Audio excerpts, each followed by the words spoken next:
ja start antud. Ja praegu läks tõesti siin juba väikeseks sibinaks, savinaks rajal lahti. Siim Sündemaa, Ruve Veski, Rain Lelle, Brauno Rapuu. Ja vaadake, millise stardi teeb praegu Kalmer Vaht, aga sealt tulevad kahekesi Margo Soomets ja Ruve Veski ja läheb praegu Margo Soomets, lõikab ka sealt rehvide pealt juurde natukene maad, aga jäävad kõik rajale.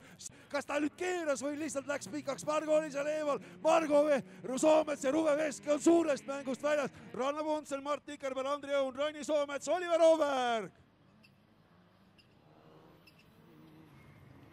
Ja Ranna Puntsel paneb seal minema ja saavad kokku Oliver Oberg ja Mart Tikerberg seal natukene. Mardil on raskusi, aga siiski jääb ilusti Mart rajale ja küljed panevad kokku ka Andri Õun ja selline pusimine praegu seal toimub ja Andri jääb ralli kinni ja Mart tuleb tagant ja Andri auto lükatakse sinna rehvivalli.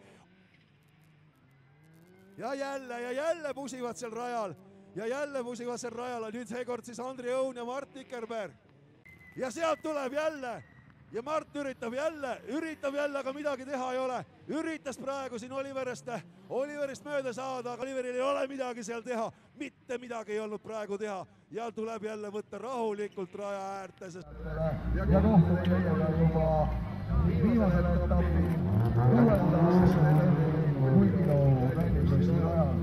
Aitäh teile, turvalist kodu!